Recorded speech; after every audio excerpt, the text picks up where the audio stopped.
Yo, ceux qui se conçoivent bien s'annoncent clairement. Et les mots pour bien les dire, ils viennent aisément. Ce qui dérange dans cette affaire, c'est le fait qu'il se soit offert le luxe de confisquer au peuple le peu qui n'a pas d'office. Nous on n'est pas contre l'impôt, arrêtez vos intox. Mais ce qui choque, c'est l'injustification de vos taxes. Vos argumentations excellence ne sont pas des tailles. Le peuple a trop souffert, pillé en gros et en détail. Ceux qui sont censés nous enrichir, ils nous appauvrissent. Ceux qui disaient le peuple est d'abord, ils se contredisent. On ne sait pas à quel c'est voué car ils nous en arquent. On se torture pour survivre et les rames débarquent. Que des prétextes dans vos justifications. Et le peuple est prétexte pour vos mystifications. On ne veut pas de vos mensonges, arrêtez vos explications. La population souffre à cause de vos intoxications. On nous a menti sur la gratuité de l'éducation. Au lieu d'arrêter là, il continue la provocation. On n'est pas dupes, on enregistre toutes vos bêtises. On vous respecte et vous nous prenez pour vos bitches. Un jour viendra, on va se lever sans peur de vos calages. Mon album est un rappel que le peuple n'est pas lâche. Affamé dans nos huttes quand vous fêtez dans vos palaces. On a ni salaire, ni boulot, vous ajoutez vos taxes. Les gens galèrent, on vit à moins d'$1 le jour. Les autres mangent, ils voyagent et grossissent les... Vous vous en foutez éperdument de leur sort. Vous vous en battez complètement car vos familles elles sont à l'aise. Ne nous poussez pas à vous dire ce qu'on ne vous dit pas. Des hommes sans cœur, vous pillez même ce qu'on n'a pas. Mise en abouing, cet impôt on les payera pas. Advienne que pourra tuer moi, y'aura d'autres infrappas. Ceux qui sont destinés à mourir par balle, ils ne mourront pas par noyade. Rossi est un exemple. Vous pouvez piller les coltans, l'or et les diamants, mais laissez-nous les miettes qui se trouvent dans nos téléphones.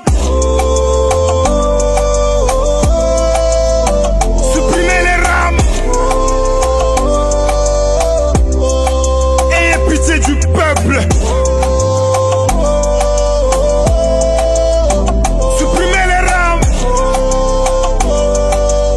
Si réellement vous travaillez pour le peuple d'abord. Supprimez les rames. Ils vous soutiennent mais en coulisses ils ne sont pas d'accord.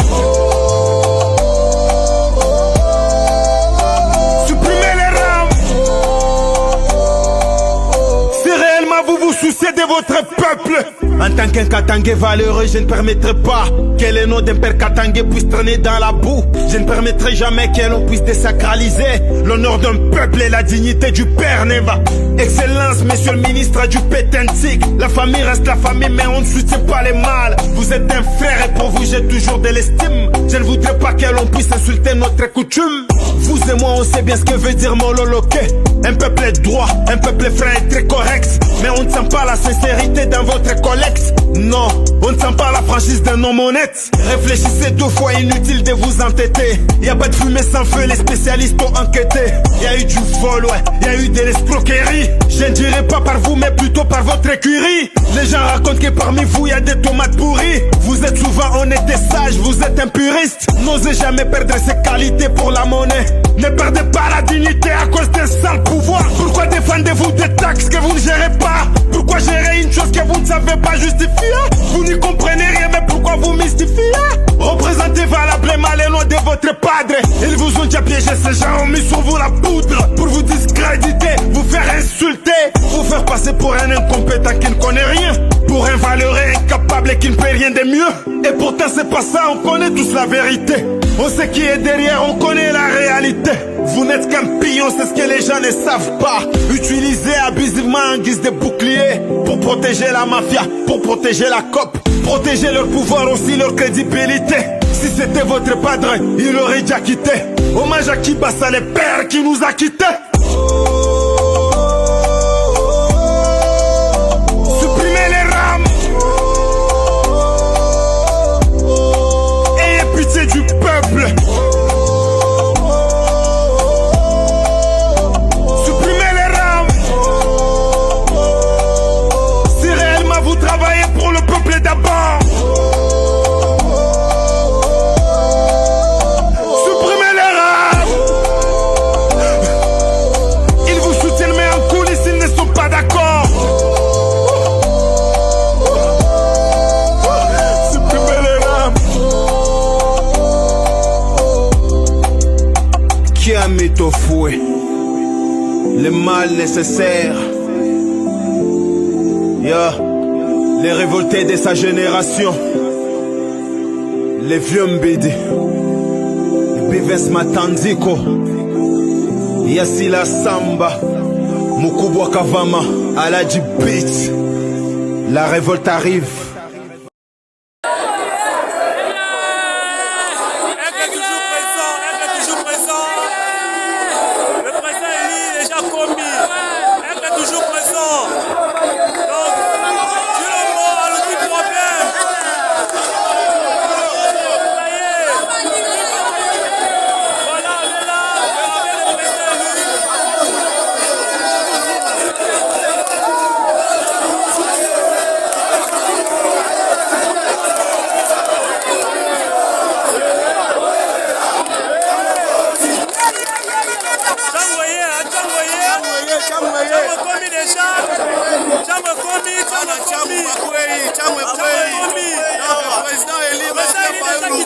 L'homme le plus populaire de la RDC. Il est le commandant du peuple sur le terrain.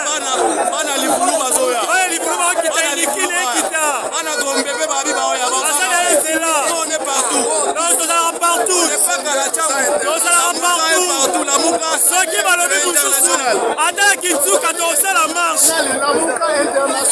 Attaque Union sacrée Union de la corruption.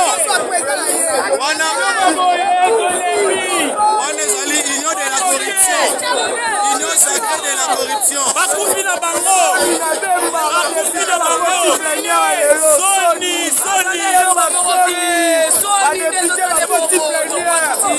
Bomoni population. Bomoni peuple. Maintenant, voilà la population. Abima wana nzela. Oza mobali Abima. Oza mobali Abima. En direct, il y a Beli Kianta, Omoni, le Lenga coordonnateur à l'île de Gênes, il y a Kassaroumou, Gilles et Tonga. La lourd, et on a Moupandi, on a lourd. Soto Balouki Boye, voilà, honorable, la dossier, on a Sakuna. Donc, on va continuer. Asali Bosso. On a Congoye, Martin Fayou, le président Eli, on est là. Voilà, on est là. Malgré l'état de santé, la maïs, la salle est fort le combat. Nous allons toujours. Normalement, la Congo, Ayamira, la force de la jeunesse.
likambo oyo ya seni totelemela yango seni tokoyi ezala ekambama na bapolitisien toyokani seni ekambama na bapolitisien te ozala nsima ya basango na bapaster oyo balobi ke baboyi likambo wana toyokani yenye me lelo oyo koyeba epai mboka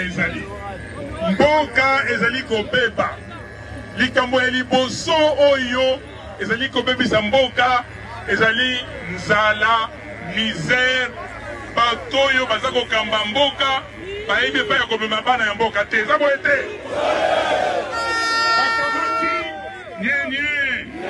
bakamati na misère wana baye kokotisela biso likambo ya ram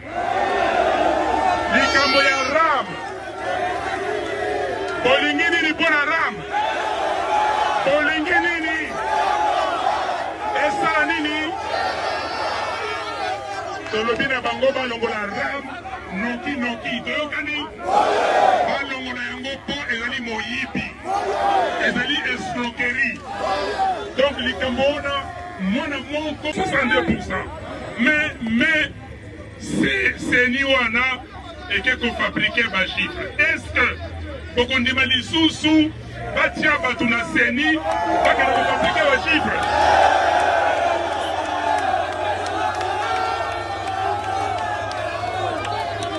est-ce bokondima batia bato bakende kofabrike bachiffre pona yango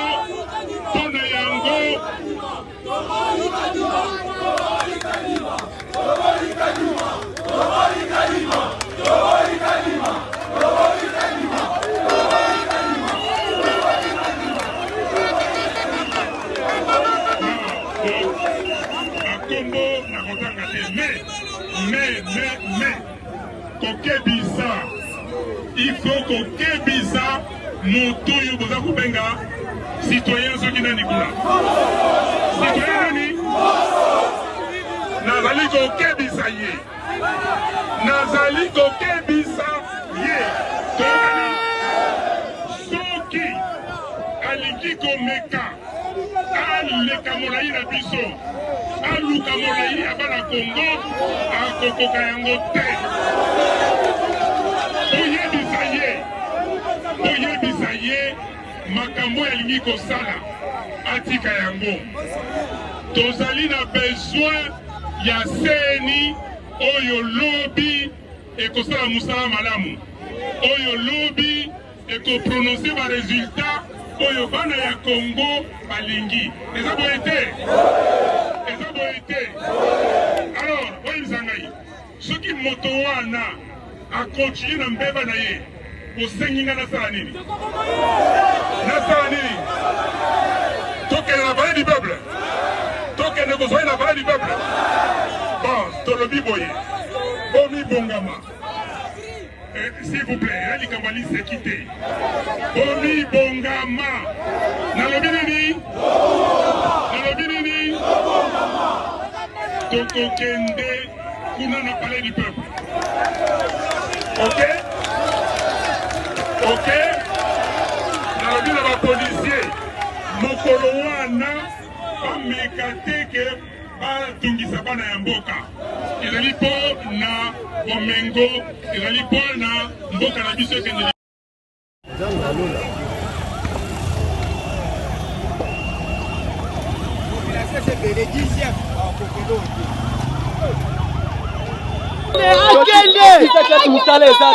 Félix akende kotama fuela voilà boyoki yasi bana bata bati banga avion bavra kuluna bana limete bavra kuluna bana 10e minute yeshileza bakuluna yasi bana bata ba inosa bati banga avion asi bakuluna siki bana limete 10e minute bakuluna wali ko déclaration ba mama na salut victime ngaba mate biso baso bande ko bali ko ba mama banga police efficace de sécurité ba mama etendeka lobaka police fois ezala indépendant police azali na côté parti privé mais je sais pas que la police lelo etamboli na biso peuple Voilà. Liboso ezala raquette otambola policier obwaka gaz baopénalize biso totambola te mais lelo tosepeli policier atamboli na biso aza koassire plus sécurité na biso tosepeli nango. Voilà, merci. Donc tokotika te esengeli mboka échanger ndenge boyali komona awa totambola na gaz na misu moto moi makasi me tokotika te bino bandeko nyonso baso bozwani bisika nyonso bozwani soutien ya mboka na yo souciante ya mboka na yo esengeli orejoindre biso na komba oyo ete tolibere mboka na biso donc tokotika te aboyali komona bato balali ebele tokende nzela kwake babambi mabanga totiki te totamboli kaka tokende kaka yali nde polisi moto epandi bango na gaz lacrymogène nde yango esengeli na biso epermettre biso toleka osito ke toyaki mpe ebele bakokaki mpe kokanga biso nzela te toleki toali kocontinue. Donc voilà, la situation est sous sécurité biso mpe tolobi tokotika te ntina destination.